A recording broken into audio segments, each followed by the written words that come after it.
afortunadamente gente que no, nos hemos tragado esto de la izquierda a la derecha, el capitalismo versus el marxismo, y ambas opciones se estudian alegremente en las universidades del mundo. Ambas opciones nutren a unos u otros países, pero ojito, porque cuando un país se decanta por otro modelo, ahí le caen con todo el equipo. Sin embargo, a mí que me gusta profundizar y que llevo en ello toda la vida, hay una tercera vía, y este manifiesto que acabamos de escuchar extractado por Chris, el manifiesto Feder, el manifiesto de Gottfried Feder, marca una tercera vía, porque distingue el capitalismo del socialismo y hace una distinción en este capitalismo, hablando del capitalismo financiero, que es lo que tenemos que acabar aboliendo, la servidumbre del interés del dinero. Es decir, prohibiendo el interés del dinero financiero. Esa tercera vía, por así decirlo, ese tercer modelo económico, social, político, no se habla de él, no se profundiza, no se estudia en esas universidades, ni siquiera se menciona. Está maldito. Pero lo que debéis saber es que este manifiesto, escrito en 1918 por Gottfried Feder, se llevó a la práctica. Os voy a leer. La sustitución del patrón oro, que por entonces, 1918, hasta 1973, fue el patrón por el cual se podía fabricar moneda, la sustitución del patrón oro por el patrón trabajo. En el capitalismo financiero plutocrático, el capital produce la riqueza, pero en la economía real es el trabajo el medio que la produce. Es el trabajo y no el oro lo que tiene verdadero valor para un país.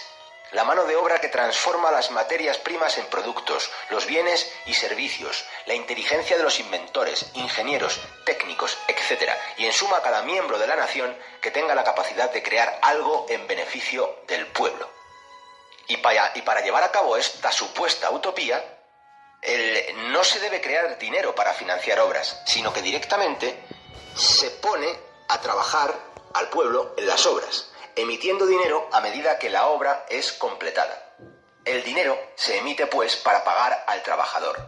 No se necesita dinero para trabajar. El dinero es la consecuencia del trabajo, no del banco y, por supuesto, tampoco del mercado. En los países capitalistas, si no hay dinero, todo el trabajo se paraliza. En el capitalismo, pues, si el dinero escasea, da igual que haya obreros cualificados o fábricas en perfecto estado de funcionamiento. La economía no funciona. Esto subordina la economía a la política monetaria y financiera, es decir, a los que controlan el grifo del crédito, bancos centrales y privados, los verdaderos propietarios de las monedas. Solo cuando los bancos quieren empieza a fluir el capital y este reactiva la economía. Sin embargo, si sustituimos el patrón oro, o hoy día el petrodólar, o el dinero fiat, el dinero fiduciario que se crea de la nada, si sustituimos este patrón por el patrón trabajo, los beneficios producidos por las obras públicas costean su propia construcción. Por ende, las obras se pagan a sí mismas y cada vez que se hace una obra simplemente se crea dinero para pagar a los trabajadores y así aumenta la masa monetaria conforme al valor real de la obra. De este modo, el asunto de los impuestos sufriría una revolución total en un sistema económico que aplicara el patrón trabajo. Los impuestos podrían bajar muchísimo y hasta suprimirse del todo. Por el otro lado, tenemos el sistema marxista. Por ejemplo, en este caso, la Unión Soviética. Los marxistas teorizaban que los factores productivos eran la tierra, recursos, materias primas, medios de producción y el trabajo. Trabajadores de la cualificación necesaria, obras que necesitan hacerse y, a su vez, el capital.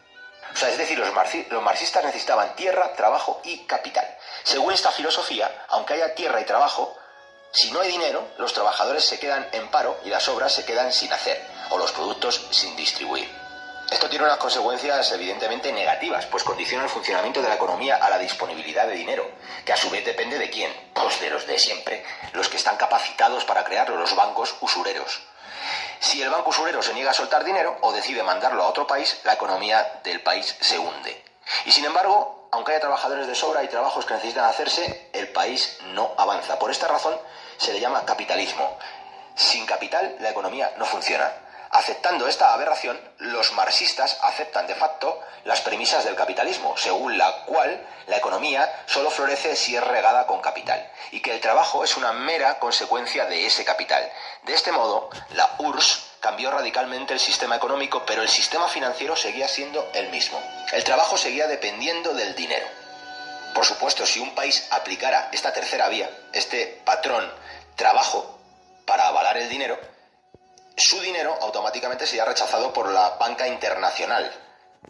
Pero este país, produciendo sus obras, sus servicios y sus productos industriales, podría saltarse el intercambio monetario a base del trueque, porque podría intercambiar sus productos de máxima calidad con las materias primas que necesita de países terceros, saltándose totalmente la servidumbre del interés bancario, es decir, saltando por encima de los bancos usureros. Pero al principio de toda esta charla os he dicho que se aplicó, esta tercera vía se aplicó. ¿Y por qué no lo estamos estudiando? ¿Por qué estudiamos solamente el capitalismo y el socialismo o marxismo o comunismo? ¿Por qué aplicamos, estudiamos, discutimos, polarizamos toda la sociedad en base a un concepto u otro, cuando hay una tercera vía y se aplicó?